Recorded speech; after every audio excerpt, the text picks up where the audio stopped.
Hello, Assalamu alaikum and good evening. Welcome to another episode of Health is Wealth. I am your host, Shabnam Riaz. How are you this Saturday evening? Hoping you're having a great weekend and you're going to be able to sort of like enjoy the working week as well. And today we have a special program where we are going to talk about something very, very important. We're going to talk about immunization and the right of every child to be immunized. And of course, we're going to talk about, in regards to Pakistan as well. What are the vaccines that are available right now under the program, the EPI program from the government, and what should you be concerned about? Why this needs to be common knowledge, and what is the importance, for everything. So today we are very happy to have with us in the studio Dr. Syed Saqlain Ahmed Gilani, who is the National Program Manager for the National Expanded Program on Immunization. Thank you very much for joining us. Thank you very much for inviting us in the program, and very important, I think, in terms of the awareness to the public. Yes. Because I believe that if you have even the stronger services available for the public, and the masses, they are not aware, they don't have the trust. Right. They don't want to utilize these services. I believe this is all wastage of time and resources. Right, and that's what we're going to talk about today, to bring up that awareness. Sure. And seated next to Dr. Gilani is Dr. Hassan Arooj, who is the Director General Health, Islamabad. Thank you very much, Dr. Arooj, for joining us here today. Assalamu alaikum, and thank you very much again for inviting, and assalamu alaikum to all the audience. And as we told you, today's theme is about, immunization and the importance of vaccinating every child, the right of every child to be immunized. And we introduced our guests to you. Well, the National Expanded Program on Immunization is actually carrying out a 2-week nationwide campaign. And this is a campaign to vaccinate eligible children against measles. And that is something that is very, very important. It's happening right now in the country. And Dr. Gilani, can you tell us why should parents be worried about measles? So actually, just in my start, I just expressed that the best services are available at this moment in the country, but the parents, the masses, the caregivers, they are not really availing these services.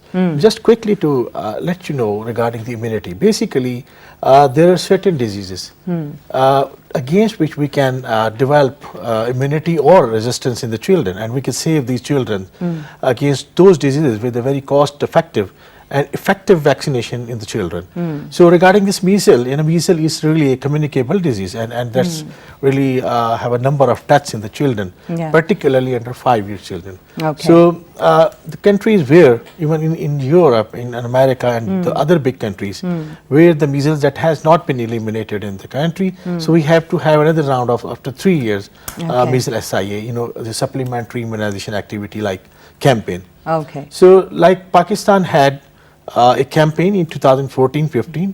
Now, as we are getting the cases in the last 2 years, 17 and 18, so we have to have another round of SIA, this 2 weeks measles campaign in the country. We are targeting basically 9 months to 5 years of children, to just save them. This very dangerous disease, which can cause even Allah forbid the death of the children. So we have targeted about 32.5 million children in the country. Okay. So I think the parents should take this opportunity to avail this opportunity as just very near to their door, their teams, they are vaccinating their children, and which is free of cost. This is something that's happening door to door as well, is it? Yeah, it's not basically door to door. So just difference between the polio campaign and the measles campaign. Okay. In polio, you have to administer 2 drops of the polio vaccine. Right. But in case of measles, we have to go for an injection in the children. So that's a bit different. Okay. Although we have fixed centers where these services are already provided for the measles campaign, but also we have gone for a big planning, huge planning for having the outreach teams, which are just near to their homes and to the areas.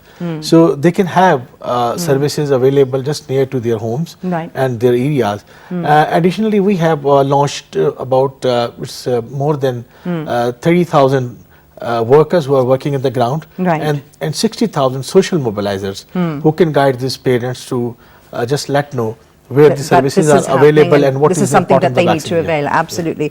Dr. Arooj, tell us, how do you gear a mindset a nation's mindset towards being proactive, towards being assertive, towards, you know, taking advantage of these facilities? How is something that is, you know, inculcated? So, responding to your first question, which was very important actually, why measles? There are two reasons, and this is a mindset. These sentences contain the mindset of the parents. Measles is a deadly disease. Children can die of measles. We have a preventable vaccine. So we have an opportunity to save the lives, mortality and morbidity from a vaccine. I call vaccines a miracle of the century in the medical history. Right.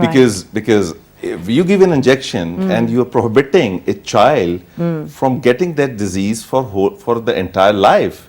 Yeah, that is a miracle. So yes, it's you're a right. miracle. Yeah. I mean, you treat patients who are sick, you can't avoid a disease. Yeah. Vaccines are the one which completely avoid a disease coming into your body. True. So this is the parents must understand that this is a fatal disease which one attacks. If get complicated, that can kill their child. And secondly, the vaccine is available free of cost.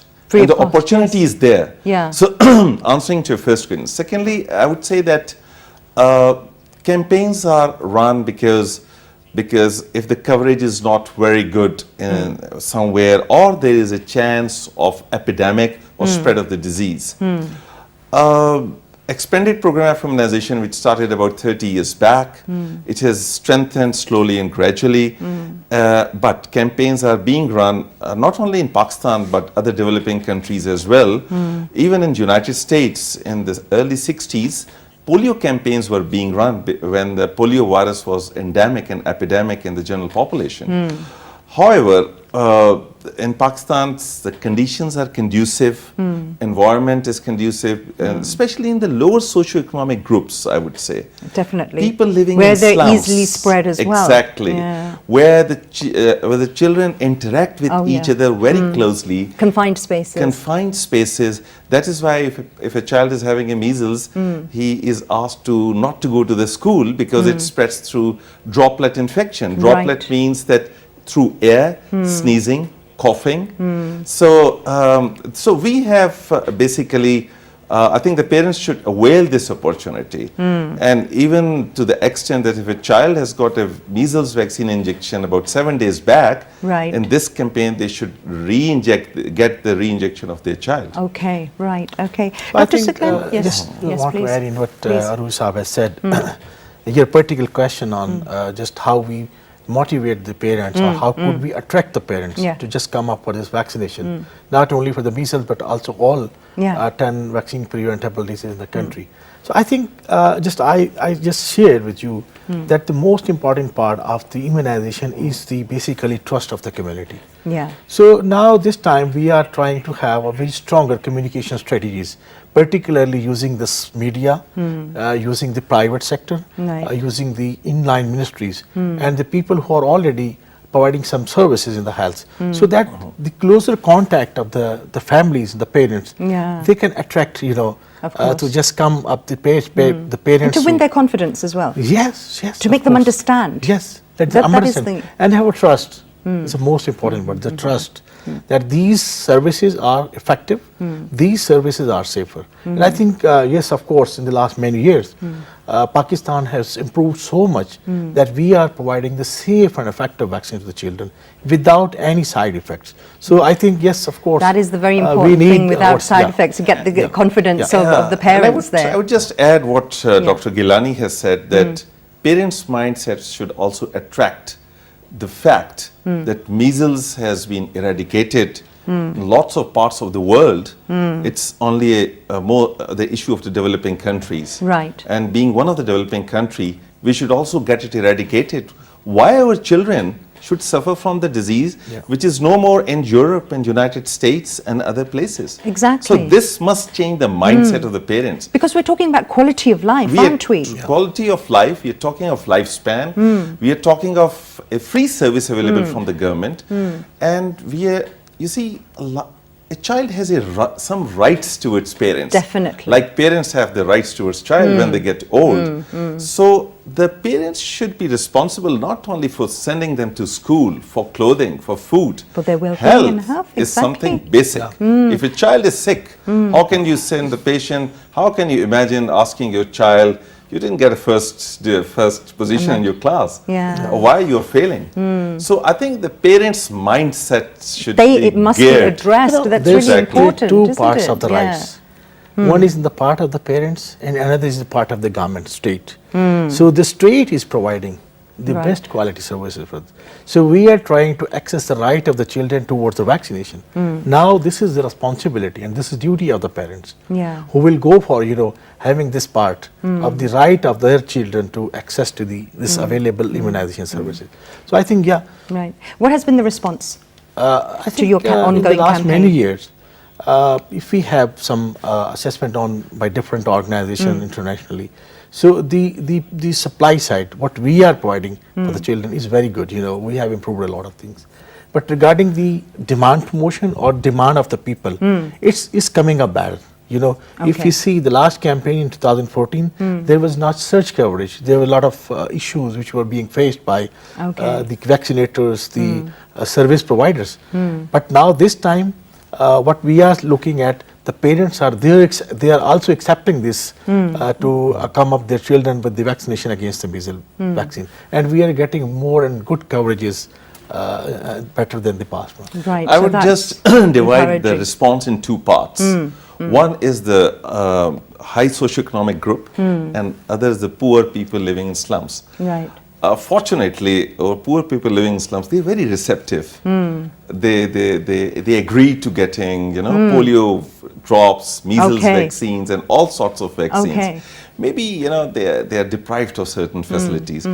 The issue is coming a bit from upper socioeconomic class, the response. Which is quite ironic. Which is Yeah. quite Which is quite ironic, the more isn't it? The more they are learned, they're supposed to have more access to information and access to educated. information, exactly. So why is that? But let me just respond. I think what we are talking about. The thing is that if I find a PhD person in my polio, I'm at the very operational level. He's most resistant. Because he The needs more you to learned a convince. person is, the more resistant he is. So you can add, Dr. Gill. No, actually, the issue is with that the people who are from the lower socioeconomic segment of the population, or they are, living in the slums, they are sometimes, because we know the prevention is better than cure. Oh, yeah. And rather the prevention is most cost effective. So two parts again. One is their trust because they don't have any other service to avail regarding the treatment or anything else. Right. The second part is the trust of, we have many incidences in the past time regarding the polio and even now this campaign. The upper socioeconomic segment of the population, basically they don't trust services available. Okay. They don't think about that. These services are basically quality services which are being provided by the government of Pakistan. Right. And in the past many years we have tried to just provide these all services to the government of Pakistan facilities free of cost. So if they go to some, the tertiary care private hospital and the services are available in a lot of money, so they will accept that. So this concept we need to really We need to change that. Your, You need to change the support whole- to right. now change the concept Right. that these services are as equally effective and safe as they As get they from the would if private. they- Even now, exactly. I just said before that we are coming up with the public-private partnership. So we are trying to take on board these, you can say high-profile hospitals, private sectors, Okay. to just come up the same schedule, availability of the same Exactly, quality of the vaccine by exactly. the government of Pakistan. Yeah. So then that also And to have that going on in Yes. collaboration with you as Yeah. well, exactly. Okay, so taking advantage of this platform that we have right now and the viewers who are watching, we're talking about immunization. What are the myths and the facts that you come across the most? And let's, address those right now and tell the parents and the stakeholders Yeah. about what we're talking about. Yeah, there are certain myths which we are working with the parents just to, particularly for the measles. During my monitoring visit in Sindh, there were some children who were suffering from the measles, and the parents were thinking about something, it's with the religion related thing, you know, you should not go to the doctor, you should avoid the treatment, put some gold in the neck and go to some, you know, the spiritual people, the peers and the hakims and a lot of things. So now we just, to give them awareness, what is the disease basically, how it will come up to be eradicated. This is important part of the campaign. So we have hired more than 60,000 social mobilizers to just let them know this is a disease. Okay, additionally, if you want that's something what comes first, isn't it? spiritually, The it's okay. information. Yes. Yeah, okay. It's Yes. a disease basically. Yeah, okay. So secondly, there are myths regarding the vaccines, like which is social myths, you can say, that maybe it's working against the fertility.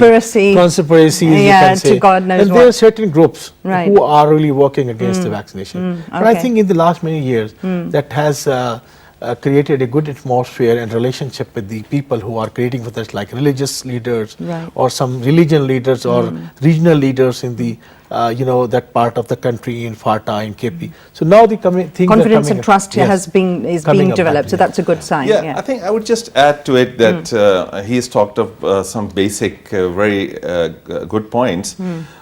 Religion is very important, especially in the rural areas and you know, slums and all that. Second is trust on the government. Unfortunately, we should be very honest. Previously, we have not been performing very well, not only in the health sector, take education sector or any sector. So, you know, trust doesn't build overnight. Of course. It takes years and years and decades to be built. It could break overnight, but it doesn't develop. So now the people have to be convinced that these are quality services. Secondly, very important thing for reassurance of the people is that the vaccine quality assurance process is very precise and methodical. Thirdly, for the parents, this entire mechanism of campaigns and vaccines is being monitored by international experts. And it's a lot of transparency now, which is brought into the system. And they, like, I'm working at a very operation, I have to get work out of the people for dividing Islamabad into various zones and teams and monitoring them, supervising them. And every now and then there is a monitor who is also observing them. And there is a very detailed evening meeting which we conduct in CDA and Directorate of Health Services. And they gave us very honest and frank feedback. So that assures the quality that who is doing right and wrong. So I think a trust of the people in the government service is one of the major in the upper socioeconomic group. And definitely illiteracy, religious and conspiracy theory is always there. So, but that has to be, you know, fizzled out with the behavioral change communication strategies, and your program is an example for that. I mean, through your platform, we have given so many messages. Exactly. And then you can never underestimate the power of, you know, something that's being said at a particular moment, because you just don't know who that is going to influence. And that's the main point of the media, because it is shaping society. Now, unfortunately, we see in our media, not much time is given. If we talk about the channels throughout the country, not much time is given to educational programs. And health. Especially health awareness programs. So the media really needs to step up. And in fact, if we can invest so much time in writing and in sort of airing mindless dramas where we have the same story going on and on and on, why can't we come forward and have a story from, say, a polio victim who is saying and wants to know and is asking the question in that drama and is asking the question to his parents? You know, just I think I must appreciate the state media here, because the state media is really playing very important and very strong role for this education of the health, and particularly in the immunization. Because in last many days when we have started, so I have gone for many programs on the PTV World, in the PTV Home, so a lot of programs. I think yes, of course, steps need to be taken up by the private media also, because they are also Pakistani people. They have such responsibility to go for that. And I think what the opportunity has been taken up by Dr. Arur Saab is to enter a very technical part of the monitoring of the campaign. I just want to just give information on that more than 600 people, other than the service providers, other than the social mobilizers. More than 600 people, international and national experts, they are on ground to monitor the whole campaign. Okay. They are looking into the campaign, how they're vaccinating, vaccines available, say quality vaccine, everything. And at the federal level, this is first time we have created a situation room, which is being supervised and oversighted by the Ministry of National Health Services. Okay. And each and every time we are getting the live data from the ground, from the field Okay, right. to the dashboards in the situation rooms. So this all campaign is really being monitored in a very different way. So the people should have more trust on that, that not only they are the people giving the vaccines, but they are being monitored by the vaccine monitors on the ground and monitoring by this situation room in the country. Right. By the way, we were talking of the trust and mindset of the people. While developing the regulations, and they were very smart people, I have been told that up to 20% of the time, PEMRA has directed to the channels for exclusively for public service and health, public health. But I think none of the channels is truly following that. 10%. Up to 20%, I have been told. It's their discretion, they use 5% or 10%, but the word up to, they make use of this up to, we are using 1% or 2%. Right. Yeah. So, Right. you know, this is very I think important. yes, I mean, very, there's a very regulation which is importantly, existing. highlighted by Dr. Shah, that if we have the opportunity and we have the provision by the regulatory authorities, why shouldn't? I think I must request to the private media that they have to come up by themselves. In Pakistan context, we don't, I think the authorities and regulations don't work.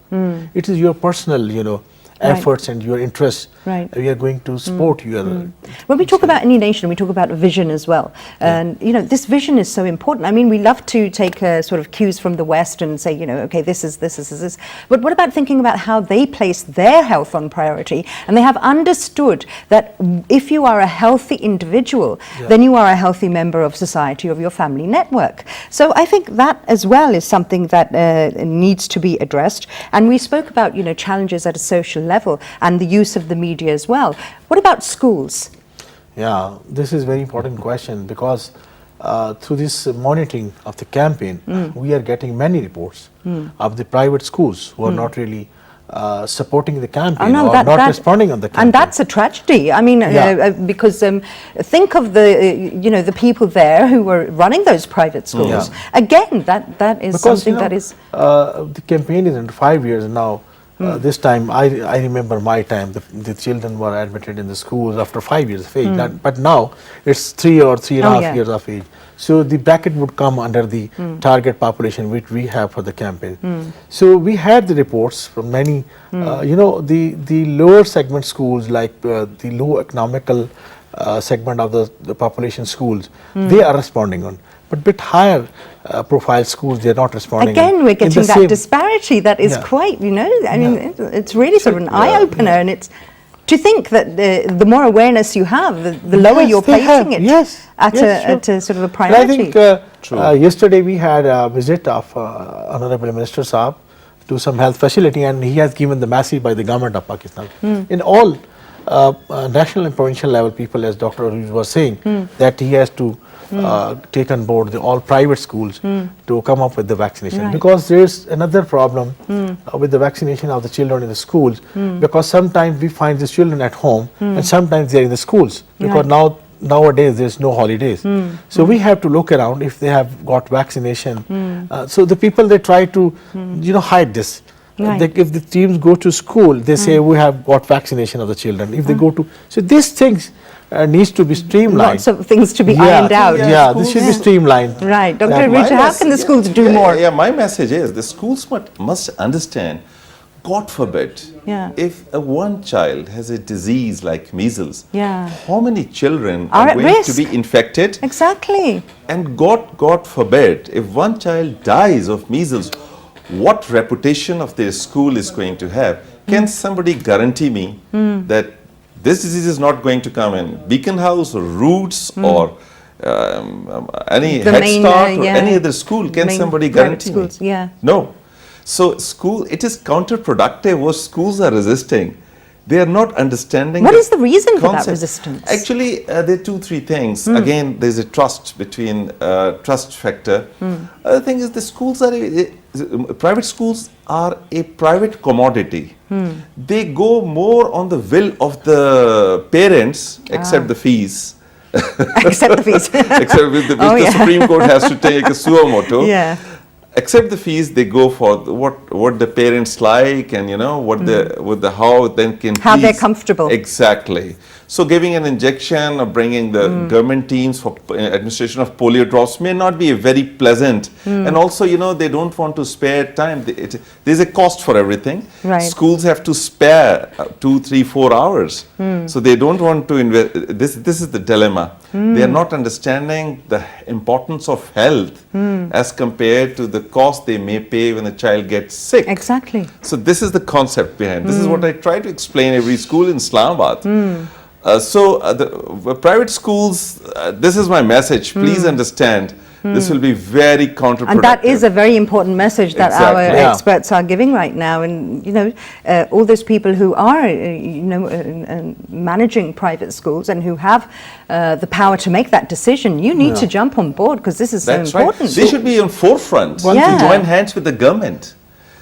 Please tell us when your teams are going to visit us. This Right. is the room we allocate. How can they access you? How can the schools who are watching this right now, how Well, can they? for Islamabad, One thing I'm ready to give my personal number, and this Okay. is 926-7580. I repeat, 926-7580, and either me or my secretary will pick up the phone, and we are there. 24/7 to facilitate. Right. And Dr. So we Saklan, have already toll-free numbers which are placed on the Twitters, on the Okay. social apps, Right. on the website, and everything is available Right. there. We'll the share people those as well. And we are, through the social media, we are also getting, the response from the communities and message. Okay. So they are going for many questions, so to which we are answering on that. Secondly, I just want to mention here, very important underlay cause for this discrimination of the children who are getting the vaccination at the lower segment and not the upper part, like the Beacon House or the Roots or some other schools like in the same status, is the discrimination by the teachers created and by the parents, that the services which are available for the poor communities, these are not really quality service for the upper segment of the socioeconomic group. Yeah. So this needs to be removed out.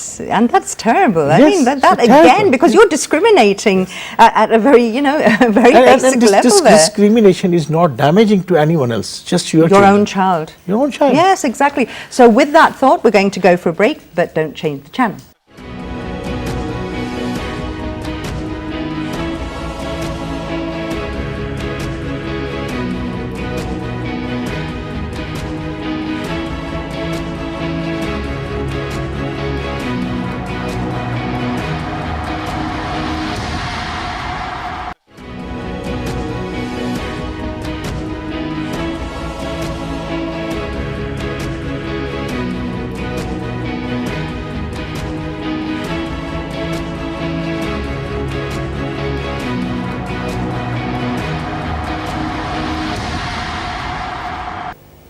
Welcome back to the program. We've had a really, really informative discussion where we were talking about immunization with both of our experts here. Dr. Saklan, tell us, about some of the other vaccines that are available under the program. Yeah. Actually, if you see the name, Expanded Program on Immunization, because we are expanding day by day. So we started in 1976 or 1978, it's many years back. So we started from 6 vaccines. Now we have expanded over to the 10 vaccines. We have added up in 2008 the pentavalent vaccine, which added up in 3 more vaccines already available, diphtheria, pertussis and tetanus. So we add up Haemophilus influenza and hepatitis B vaccine for the children. Then in 2012 we went for introduction of the pneumococcal vaccine, which works against the pneumonia in the children and the meningitis because of the pneumonia organism. And then in 2015 we add up the IPV, it's an injectable polio vaccine. Okay. And it is really honor for us that we were the first country who introduced in routine immunization this IPV, Okay. in the routine immunization. So now we had gone for the rotavirus vaccine. You know, we have heard about many times the gastroenteritis, the diarrhea and the vomiting, the massive loss of the water, and then Allah Ta'ala forbid the children collapse Very and dangerous for and young die. children, yeah. So now we have introduced a rotavirus vaccine, which we are giving in 2 doses, 6 weeks and 10th week in the routine immunization. Okay. That is saving many children. That has a very good impact overall. And now Pakistan is again the first country who are going to introduce the typhoid vaccine in the routine immunization. So Right. that would be started in the first quarter of the 2019. Okay. Because you know, regarding the typhoid, the misuse of antibiotics is very common in the country. Definitely. So now the typhoid Self-medication yes, and something as self-medication, well. and a lot of antibiotics basically. So the typhoid now is not responding to the drugs. It's become a resistant. multi-drug resistance typhoid cases. Right. So now we are going to introduce basically to save the children if they would have the immunity, so they don't need to have any antibiotics and resistance against the antibiotics. So then we'll be having this 11 vaccine preventable diseases against which we are providing the Right, vaccines. okay. Dr. Ruj, I'd like to ask you as well, you know, when we talk about preventive medicine, how much of that is something that we actually need to sort of, you know, drum into people as well? Because I think this is a very basic question as regards the health vision is concerned. Countries like ours need preventive medicine because we don't want to make people patient in visiting hospitals. We want to prevent disease at community level. And countries like ours, where hygienic conditions are not conducive, people's habits are very conducive for communicable diseases like typhoid, cholera, gastroenteritis, tuberculosis, measles. Prevention is the core subject which should be given priority in terms of budget, in terms of resources, in terms of planning, organizing and implementing. This has always been my argument to the government, that spending on hospitals doesn't solve that purpose as prevention is. Why we keep on waiting for someone to become hypertensive and diabetic and go to a hospital, and we are procuring worth 10 crore of rupees of MRI for diagnosing what has happened? Yeah. Why not to prevent at a very grassroots level? I'll just give you an example. A patient of hepatitis, if God forbid gets a hepatitis C or B, almost 3 to 5 million rupees are spent on his or her treatment. And it costs hardly 100 to 200 rupees to educate him through a pamphlet or something to prevent him. Absolutely. Look at the cost effectiveness of prevention and the cost which the family pays when a person gets sick, out of office, out of earning, and the agony through which the family goes through. Unfortunately, preventive medicine has not been given that much of priority in our systems in the past. And just yesterday I was having a meeting with the Honorable President, and he very much agreed because he believes in prevention and preventive medicine. And he agreed to the concept that I mentioned to His Excellency that there are 5,000 basic health units, which are the units for preventive medicine. So make them functional. Yeah. And probably the government is going to take some action on that route. You made a very good point there, you know, pamphlets as well. Pamphlets in regional languages, especially. Locally that can, you know, understandable. and so that they can get to the people who are visiting a basic health centre, a basic That's health true. unit, and have a pamphlet in their regional language, and exactly simplify everything and put it down to, as you explained, that, you know, this is something that is preventable, but if you end up getting this disease or whatever, then this is what it's going to look like. So how can we address that as well? If you see the global health system, so basically wherever they have gone for a stronger health system, they had the stronger primary health care system. Absolutely. So what the Arusha is talking about, then we can work in different ways. Like initially, the primary level, we can go for the prevention of the diseases, and then even we can, make unburden the secondary and the tertiary care hospitals, who can provide the proper treatment to the patients who are really eligible for the treatment. Yeah. So the primary healthcare system, which have not only the initial disease treatment, Right. but also the vaccination and immunization systems, and just to get them awareness and them to save them the disease. So I think this is very important, that if we go for a primary healthcare system stronger rather than the tertiary and the secondary. That's absolutely because, you know, the preventive medicine is really cost effective. And if you go to the curative, we have many comparisons about that. Say for example, for instance, we have prevented some children that cost only $1. If that child has gone to the treatment, that costs more than $100. So Yeah. these all factors, Exactly. you know, which consolidate a recommendation and you know a request to the government and to the community also, just go for a stronger primary healthcare system. Right, okay. We are approaching the end of the program, but you know, just like to wrap things up a bit. We didn't speak about, because we're talking about the measles campaign, and that's ongoing at the moment, vaccination. Dr. Rouge, tell us about some of the symptoms that a parent should be worried about if they think the symptoms of measles. Right. A child up to the age of 5 years, but let me also tell, beyond that as well, couple of years, measles could be could attack a child. The child could be, number one, slow, suffering with fever, cough, and in a middle stage, maybe vomiting and diarrhea and loose motions. A rash may appear on the face, and this child, I mean, there is an incubation period, which is known as the time which is calculated as the entry of the virus into the body and appearance of symptoms. Okay.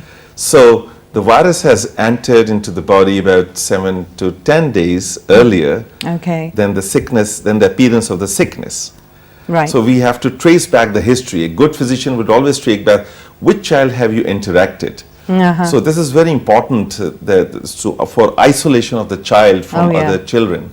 So these are the major symptoms, and God forbid if there's a complication, it could end up in pneumonia, gastroenteritis, dehydration, and certain diseases of the eyes as well.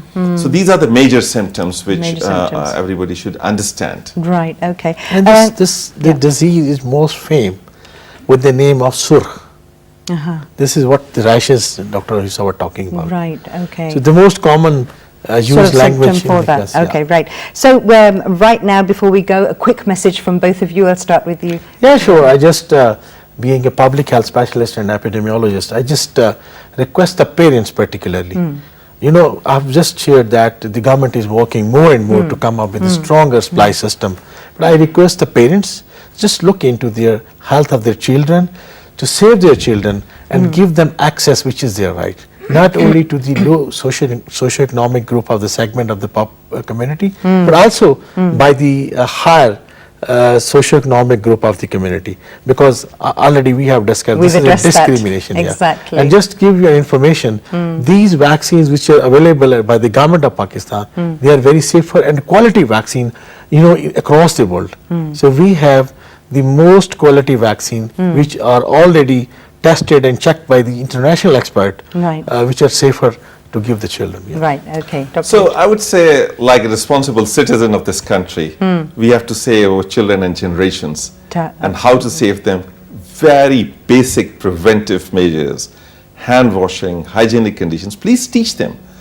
And secondly, most important thing, being healthy is the right of every child, which the parents have to give. It's the responsibility of the parents. Absolutely. So this is my final message. Wonderful. Dr. Saeed Saqlain Gilani, Dr. Hassan Arouj, thank you both very much for taking out your time and being with us here today and giving such important advice and information to our viewers. Thank you. Thank you for inviting me. And with that, we come to the end of today's program, something that was really, really important, something that, you know, we all need to understand. Immunization, it is the right of every child. And when you're looking after your child to send them to the best educational institution, you're caring about what they're eating, you're caring about so many other things at so many other levels. The immunization is something that is very, very important for them. So, you know, do spread this and spread this awareness. Not only don't keep it just to yourself, but spread it wherever you can. through your house, through your network, your community, wherever you go. So until next week, stay happy, stay healthy. Bye-bye.